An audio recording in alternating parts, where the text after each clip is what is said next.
Hi, I'm Lance Henriksen. You're watching Bryan Lomax's Movie Talk.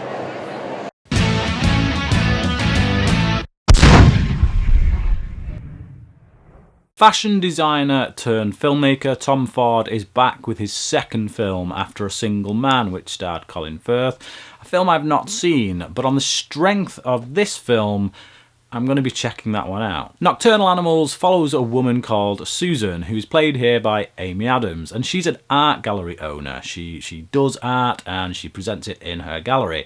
And she receives a book from her ex-husband. She's not seen this man for 19 years. They had a horrible split, and he was a very creative person. But he sends her this book that he's written and says was inspired by her. She because of something she did, it kind of gave him the inspiration he needed to write this book. And he sends her this book to read, and basically she's captivated by it. She's kind of kept up at night by it, and she sees visions at one point during the film because of it. It gets under her skin that much. So that's really the setup of the film. But the film itself is, and rather heavy-handedly at times, it's about revenge. The theme of it is really all about revenge. Now, I say heavy-handedly because the one flaw that I had with this film was that at one point during it, we get this scene in which Amy Adams' character, Susan, she's stood in front of this painting in her art gallery. And it's literally just a painting of the word revenge. That's all it is. She's standing in front of it, and this scene plays out. Now, I think the scene that plays out is vital. Something happens in the scene that tells us that, okay, this book that her ex-husband, played by Jake Gyllenhaal, has written is getting under her skin. It shows us that actually this is how much of a good writer he is, that this book he has written is so good it is giving her waking nightmares. And so in that respect, the scene is very important. But having this painting in which it's literally just, it's like the director is knocking you over the head with the fact that this film is about revenge. And you could take that painting out and replace it with something else, and you would still get that message, I think. If you're intelligent enough and you're following this film, I think by the time you get to the end of it, certainly when you see the final scene, I think you're left in no doubt that this film is about revenge. So we didn't need that scene. Now, that's my one gripe with the film. Beyond that, this is an outstanding piece of work. Really great filmmaking. One word I would use overall for this is provocative. Every scene in this film is provocative. It provokes a response from you. That's kind of what it feels very designed to do. And this feels rather appropriate from a man who, as I say, came from the fashion world, whose kind of, I don't know, modus operandi is to provoke reactions from people with the fashion that he puts on display. And that's what he's doing here. He creates scenes that just provoke a response, provoke an emotional response, and kind of put you, the viewer, in a position where you're always asking, what would I do in that situation? Or how would I feel in that situation? How would I react? And characters do things in this film, particularly Jake Gyllenhaal's character, or kind of the fictional version of him in this, because he puts himself in this story that he has written. So when we see this character in this story, because as Amy Adams' character, as Susan is reading this book, we see it played out as a film. So we see kind of Gyllenhaal's character, or a version of himself, in this story that is playing out. And it just, he does things that, well, quite frankly, you kind of think he's a coward. There are moments where you're itching for him to do something else. You want to shout at him to do something.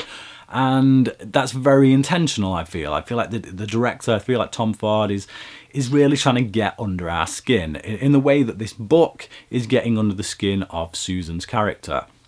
And that's essential absolutely essential in order for the ending, for the payoff of this film to work. If the film doesn't get under our skin in the way that it does, rather expertly, I think, from an acting standpoint, from a writing standpoint, and the way it's directed, then the ending definitely would not work. So with that in mind, I'd say the film is a resounding success, because throughout this film I was just gripped, absolutely gripped to this story that is going on. A fictional story, mind you. I mean, I know the whole thing is fictional, it's a film, it's not a factual tale.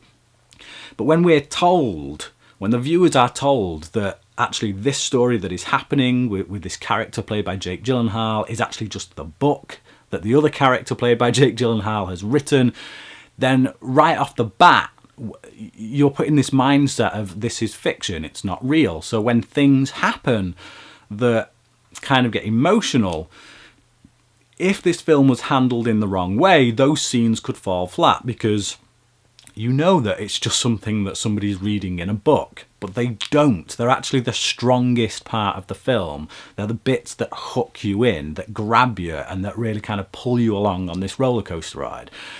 So that's what I love about this film. Absolutely love it. Now, the character played by Amy Adams is a very hard character to like. She does some things and she lives in a particular way that I kind of don't really sympathise with, and it's only down to the performance of Amy Adams and the way in which it's handled by Tom Ford, by the director, that you do kind of, for some bizarre reason, feel some level of sympathy for this woman that she is playing. There's a certain sadness about her life, about the choices that she's made that have brought her to the position she's in. On one hand, you kind of shouldn't feel sympathy for her. They're all her own choices that have brought her here. But you do. I did anyway. And again, like I said, it's down to the performance by Adams. And the way that it's written.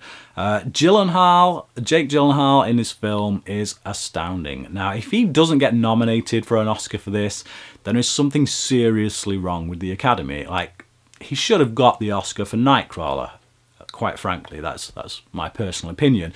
But his performance here is nothing short of brilliance. I absolutely love him in this film. Every film he's in, even his like lesser ones, he just blows me away in them. Amy Adams is my favourite actress.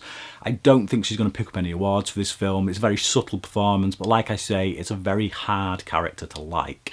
So I don't think that's going to work in her favour come Oscar time.